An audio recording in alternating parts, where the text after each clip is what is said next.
कि जैसे आप जी का कोई भी घर का सदस्य मृत्यु को प्राप्त हो जाता है, फिर उसके शरीर को सभा करने के उपरांत, अंतिम संस्कार करने के उपरांत उसकी अस्थियों को गंगा में डाल के आना कंपलसरी बना रखा है। क्यों बना रखा है, किस लिए? और ये कहते हैं तेरे पिता की गति नहीं होगी, तेरी माँ की गति नहीं होगी यदि वहां नहीं डाल का होगा। वहां फिर और ठग बैठे, यहाँ के भेजने वाले एजेंट अपना कमीशन ले लें और वहाँ बैठे वो जो गंगा में डलवाएंगे उन अस्थियों ने, वह न्यारे चार्ज करें। अपने आत्माओं, ये सब अज्ञान के कारण, तत्व ज्ञान के अभाव से हो रहा था। अब क्या होता है, जैसे एक व्यक्ति किसी किराए के मकान पर रहता है और उसको मकान मालिक कह देता है भाई मकान खाली कर दे, मुझे आवश्यकता है, तो उस समय वो छोड़ना जी ना करता। और इस मकान में तो यू अपना मान रहा, अपना पर्सनल मान रहा है, इसमें इस मकान में तो यू कई सैकड़ों वर्ष रहता है, तो इस मकान को ये छोड़ना नहीं चाहता, अपना मान बैठता है। उधर से भक्ति ना करने से ये प्रेत बन जाता है। प्रेत बनते ही इसका जो भी अकाउंट है जाते इसको मिल जाता है, कौन सी योनि प्राप्त होनी है, ये भूत बन जाता है। और उधर से क्या होता है कि वो घर वाले उनको फूक देते हैं, सवा कर देते हैं, तो वापस वो अपने घर पर आता, वो प्रेत बन के। अब घर वाले तो उसको देख नहीं सकते, उसमें आवाज नहीं, वो सुना नहीं सकता, वो वहां धक्के खा के फिर देखता मेरा शरीर कहाँ है, वो जाता शमशान घाट पे। तो इतना इसको ज्ञान होता है प्रेत को कि ये अस्थि मेरी है, ये नहीं है। तो अगर वहाँ उसको कोई अपनी अस्थि मिल जाता है, यो हार्ड ना जड़ा हुआ, उसको चिपक जाता मेरा है, यो मेरा, नुचकती चिपट जाए उसका। और ये सद ये क्या करते हैं, सेवड़े उन अस्थियों को उठा लाते हैं और वो अस्थि के साथ आता वो प्रेत, फिर वो उसको अपने जंतर मंत्र से जकड़ लेते हैं, अपने अधीन बनाकर फिर वो दूसरों को दुखदाई हो जाते हैं।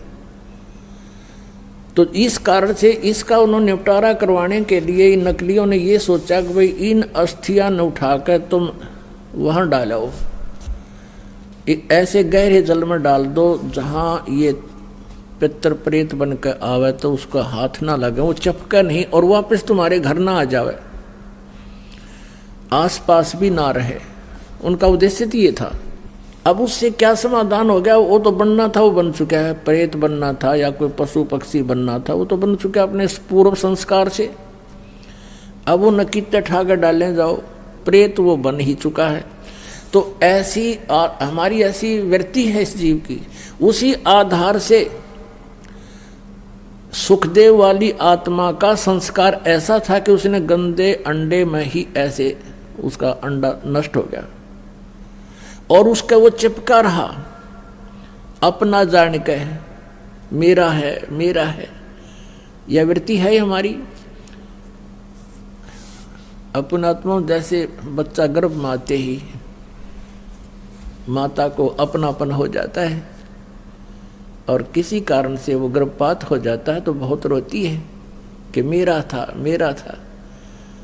ऐसे ही उस अंडे को गंदा होने पर भी उसने अपना मान रखा था, चिपका बैठी थी आत्मा मेरे, उसका संस्कार ऐसा था। और ये सारा कुछ जो होता है पूर्व निर्धारित संस्कारों से ही होता है। जो पार्वती जी को मंत्र मिला ये भी पूर्व संस्कार थे इसके और पूर्व निर्धारित था।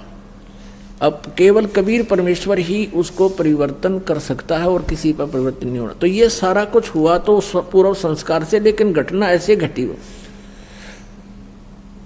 तो वो अंडे को जो चिपका में बैठा था वो सुखदेव वाली आत्मा, इसी प्रकार जो ये अस्थियां उठाने की बीमारी लगाई इन लोगों ने इस उद्देश्य से लाई कि जब जय उल्टा आ गया तो वहां शमशान घाट पर बैठा रहेगा। और आपने देखा होगा कि भाई कई क्या कहा करते थे कि भाई ये लड़का वहां जा रहा था और इसकी ठोकर लगी किसी वस्तु का, उस दिन से बीमार है, तो यो भूत चिपटा रहा है उसके अपने अस्थि के, और उसका ठोकर लगी, फिर ये चौधरी था, फिर अब कैसे मेरा ठोकर मार दी, इसका अंडी बनाता लकड़ता ही नहीं, फिर गधा बन जाए। तो वहाँ उनको दुखदायी होता था, इसलिए उन्होंने ये समस्या हल कर दी कि अस्थि यहाँ से फेंक दो कितने, यो एक स्थान पर ना चपका रहा अंडे जा धक्के खानता कि तो और धक्के खा लेगा, बाहर चला जाएगा। ये उद्देश्य था। और पुण्यात्माओं कहते हैं यदि आप पूर्ण परमात्मा की भक्ति करते, सतगुरु की संगत करते, ना तो आपने भूत बनना, ना अस्थियां उठाने की आवश्यकता। और आपने यो नाम ले रखा तो कितनी ठोकर लागो, कितने कुछ जाओ चौराहे पर गांडो तुम, और बर्फी खाते हुए आपके निकट कोई भी नहीं आ सकता, क्योंकि ये समर्थ की शक्ति है। एक भक्त बता रहा था कि मैं अपनी किसान था वो, कि अपनी बहन के गांव में ससुराल में गया हुआ था, उनका ज़मीन ज़्यादा थी, मैं अपने बैल ले गया था उनकी खेत की जुताई करवाने के लिए, हेल्प करने के लिए। तो मेरी ड्यूटी उन्होंने दूसरे खेत में लगा दी, और बहन का बटेऊ जो बहनोई था वो दूसरे खेत में अपना काम कर रहा था। उस खेत के पास में एक छोटा सा तालाब था, तलैया थी, जोड़ी थी, उसमें एक छोटी सी मंडी बना रखी थी, और कोई वहाँ पर एक 5 किलो एक बेली होती थी, 5 किलो गुड़ का एक ही आइटम बना दिया करते, पेड़ा सा इतना बारा, वो चढ़ा गया वहाँ, उस वो को पीर प्यार था, पीर की मड़ी थी।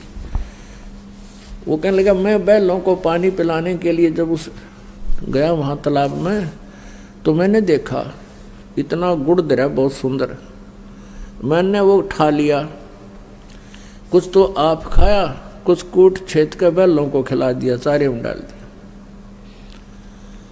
और नाम मैंने ले ही रखा था परमेश्वर कबीर जी का, आपके परमात्मा की शरण में आ चुका था। तो फिर मुझे वो इतनी दूर दिखाई दिया, एक दोपहर के समय वहाँ बैठा था मैं, कम से कम 50 फुट की दूरी पर एक 3 फुट का आदमी, सफ़ेद दाढ़ी, सफ़ेद कपड़े और 9 आँखें लाल कर रहा, कहने लगा तू ठाडे की शरण में था, ना तेरा बक्कल तारूं, उतने मेरा गुड़ खा लिया।